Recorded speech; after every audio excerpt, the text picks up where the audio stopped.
小月，我昨天参加了一个饭局，做了2个小时，别人说的话我全都听懂了，可是轮到我说，我一个字都说不出来。一个字都说不出来。对，我脑子里明明有好多话想说，但是嘴巴就是不听我的。最后我只笑了笑，点了点头。所以你就在那儿坐了2个小时，一直点头。差不多。回到家我特别难受，我学中文都快2年了，怎么还是这样？Leo，你这个问题今天来对地方了。你这个情况有一个专门的说法，叫哑巴外语。哑巴外语？对，就是你能读、能听、能懂，可是一开口就卡住，像哑巴一样说不出来。哑巴这个词好难听，但是好像说的就是我。别难过，这个太常见了，学外语的人一大半都当过哑巴外语。真的吗？不是只有我这么笨？一点都不笨，而且我跟你说个更有意思的，你自己就是英语老师，对不对？对呀，我教小朋友说英语。那你有没有见过有的学生语法记得特别熟，考试分数很高，可是一让他开口说英语，就满脸通红，什么都说不出来。有，我班上就有这样的孩子，懂是全懂，就是不敢开口。你看，你在英语上见过的问题，现在轮到你自己学中文，一模一样。你这么一说，我突然觉得好一点了。原来我不是特别的那一个。完全不是。今天我们就好好聊聊，为什么你听得懂却开不了口，还有怎么办？太好了，我今天是来对了。你这里还有茶喝，我们慢慢聊。对，喝着茶聊。别急，我们一个一个来。我先问你，你平时是怎么学中文的？我看中文的视频，听播客，背单词，还有看你们的节目。这些都很好，但是你发现没有，你说的这几件事儿，全都是往脑子里装东西。往脑子里装东西，听读看都是别人给我，我接受。对，这个我们叫输入，听和读都是输入。那输出就是说和写。完全正确。说话写字是把脑子里的东西拿出来，这叫输出。所以我一直在输入，很少输出。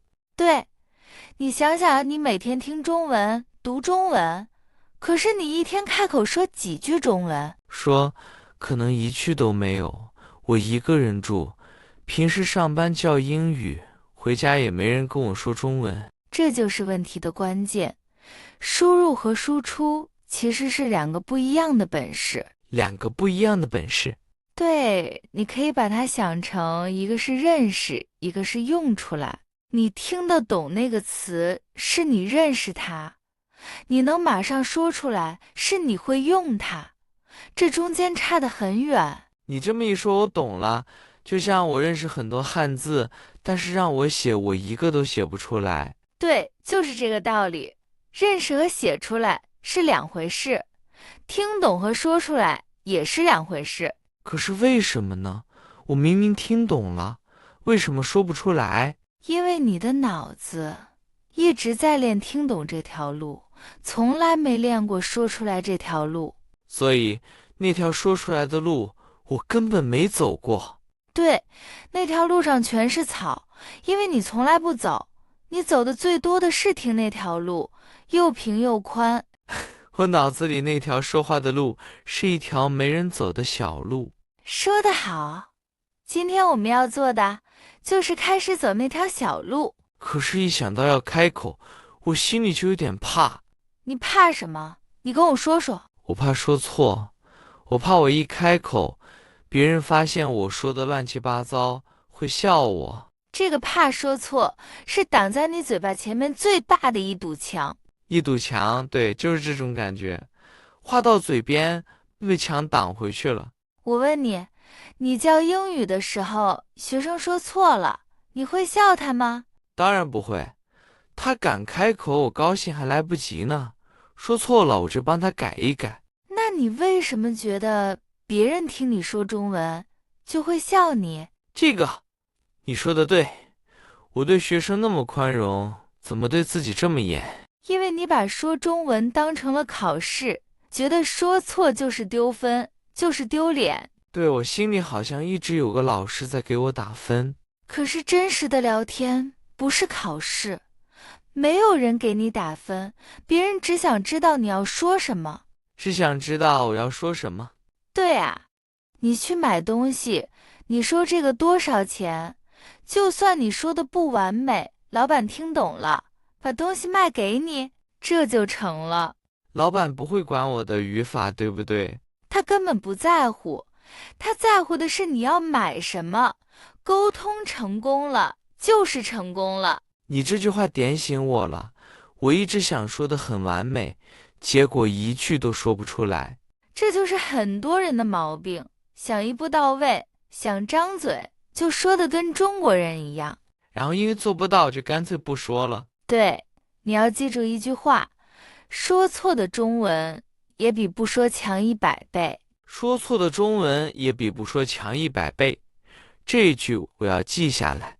而且我告诉你一个秘密，你说错其实是好事。说错还是好事。对，你说错了，别人帮你改，或者你自己发现了这个词，你就记得特别牢。错一次比你背10遍都管用。因为那个错让我印象很深。没错，所以别怕错，错的时候才是你学得最快的时候。我以前一直觉得错是坏事，原来错是在帮我。对，你要跟错做朋友，不要跟他打架。啊，那道理我明白了，可是具体怎么开始呢？我总不能一下子就去参加饭局。当然不用，我们从最简单、最没有压力的开始。第一个方法，大声说出来。大声说出来，说什么？什么都行。你看视频、听播客的时候，别只是听，跟着念出来，用嘴巴说出来。跟着念。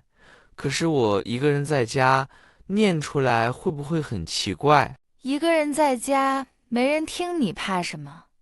你越是只在心里默默的想，你的嘴巴就越不会动。你是说中文这件事，嘴巴也要练？当然，说话是要用嘴、用舌头的，这些地方也要练。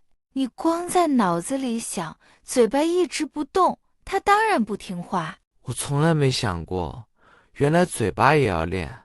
对，很多音你听100遍都会，但是你自己的嘴巴发不出来，就是因为没练过。难怪我有些词一说就变为，那我从今天起看视频就跟着大声念。对，这个方法有个名字叫跟读，就是跟着念，还有一个更进一步的叫影子跟读。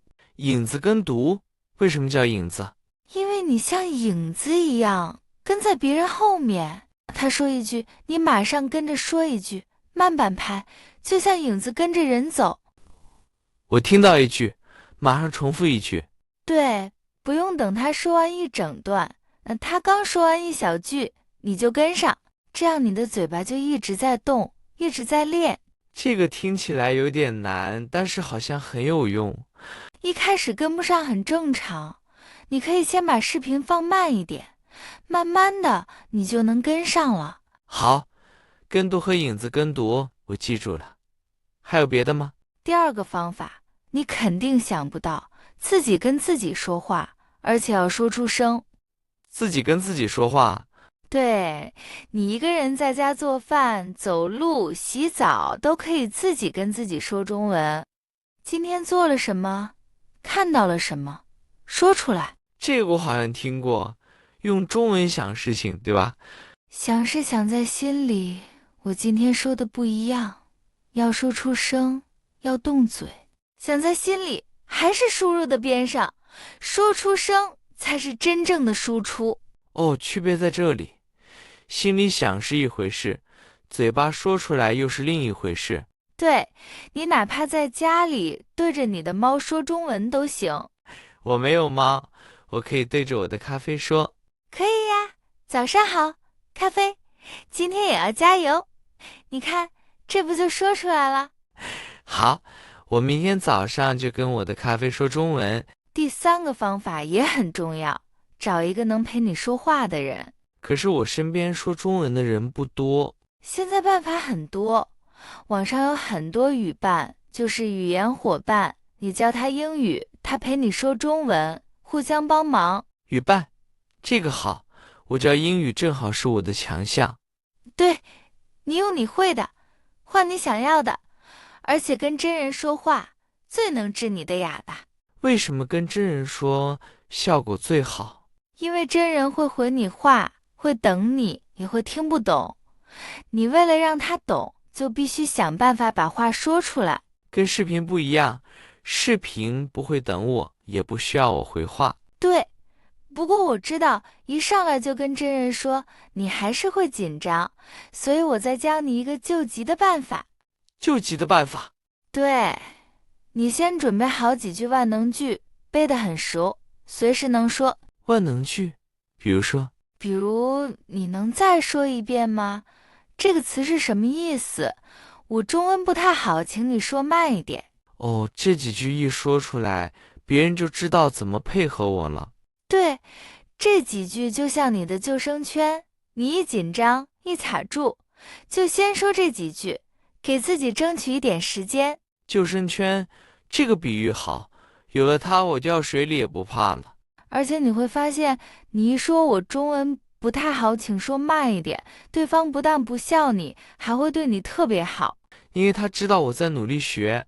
对，中国人看到外国人说中文，大部分都特别高兴，会主动帮你。这个我有感觉。上次我在店里说了句中文，那个阿姨高兴的多送了我一个包子。哈哈，你看，说中文还有包子吃，多好！为了包子，我也得多开口。还有一点特别重要，别憋大句子。别憋大句子。对，很多人不敢开口，是因为想在脑子里先造一个又长又漂亮的句子，造不好就不说了。对，我就是这样，想说一大段，结果卡在第一个字。你把那个大句子拆开，用几个小短句说，一样能说清楚。怎么拆？比如你想说，我昨天本来打算去公园，可是下雨了，所以没去。这句太长了，你可以说，昨天我想去公园，可是下雨了，所以我没去。哦，一个长句子变成3个小句子。对，短句子简单，你嘴巴顺，别人也听得清楚。先能说，再慢慢说长。先能说，再说长。这个顺序我以前弄反了。大部分人都弄反了。最后再教你一个我特别喜欢的方法，把自己说的话录下来。录下来，听自己的声音，我有点不好意思。一开始都不好意思，但是你录下来一听，就知道自己哪个音不对，哪里说的太慢。等于我自己当自己的老师。对，而且过1个月你再听，你会发现，哎，我进步了，这个特别有成就感。这个我喜欢，能看到自己的进步。6说了这么多方法，其实最重要的还是心态。对，你要把说中文当成交朋友，不要当成考试。交朋友和考试哪里不一样？考试怕错，交朋友不怕错。你跟朋友聊天，说错一个词，2个人一起笑一笑，反而更近了。对，我跟朋友说英语，他们说错了，我觉得很可爱，一点都不会看不起他们。你看，你自己心里其实早就懂这个道理，只是没用在自己身上。小月，你这句话我记住了，我对别人那么好，也该对自己好一点。对，语言是用来沟通的，不是用来表演的。你只要能让别人懂你，你就已经赢了。能让别人懂我就已经赢了。我再问你，你上次跟你奶奶打电话，是不是全程都在说中文？对，我奶奶一句英文都不会，我只能说中文。那个时候你怕说错吗？奇怪，那个时候我一点都不怕，我只想让她听懂，我说的结结巴巴，他也一直笑着点头。这就对了，因为你跟奶奶说话，心里想的是我要让她懂，不是我不能说错。你这么一说，我发现跟奶奶说话是我说的最顺的时候，因为那个时候你没有那堵怕说错的墙，你心里只有奶奶，没有那个给你打分的老师。所以我要把每次说中文都当成跟奶奶说话。对，就是这个心态。你身边每一个人都可以是那个愿意听你说、愿意等你的奶奶。这个想法太好了，我以后一紧张就想想我奶奶。对，你为了跟奶奶多聊几句，什么墙都能翻过去。小月，我还有一个心结，我总觉得我说的比别人慢，比别人差。你在跟谁比？跟那些中文说的很好的外国人比一比，我就特别灰心。那你就比错人了。你要跟昨天的自己比，不要跟别人比。跟昨天的自己比，对，今天你敢开口说3句，昨天你1句都不敢说，你就进步了。这跟别人没关系。这样想，我压力就小多了。学语言最怕的就是跟别人比，越比越不敢开口，最后又变回哑巴。所以我要看自己的进步，不要看别人跑多快。对，你能来跟我聊这些，说明你已经在往前走了。好，我们今天说了这么多，你来总结一下，看看记住了没有？好，我试试。第一，听和读是输入，说和写是输出。我以前只输入不输出。对，这是根子上的问题。第二，听得懂和说出来是2个不一样的本事，我得专门练说这条路。继续。第三，别怕说错，说错的中文也比不说强100倍，而且错了记得更牢。这条最重要。方法上有跟读和影子跟读，一个人的时候大声说出来，自己跟自己说，还要找语伴。对，还有呢？还要准备几句万能句当救生圈，别憋大句子，多用小短句，把自己说的话录下来听。全记住了，太棒了。最后一点呢？最后，把说中文当成交朋友，不当考试，跟昨天的自己比，不跟别人比。一紧张，就想想我奶奶。满分！你今天等于把这门课全上完了。其实我发现，今天最难的不是这些方法，是我要先迈出第一步，敢开口。说的太对了，所有的方法都要等你先张开嘴才有用。那我今天回去就是，我先对着我的咖啡大声说3句中文。哈哈，好，就从你的咖啡开始。等你哪天敢在饭局上说话了，回来告诉我。一定。下次那个饭局，我不再只是坐在那儿点头了。好，那我们今天就聊到这里。你们中间有没有也当过哑巴外语的人？对，你最尴尬的或者最有成就感的一次开口说中文是什么时候？欢迎在评论区告诉我们。我们特别想听你的故事，说不定下次节目就聊到你。那我们下期再见。下期见。记住，别把中文一直放在心里，勇敢一点，把它说出来。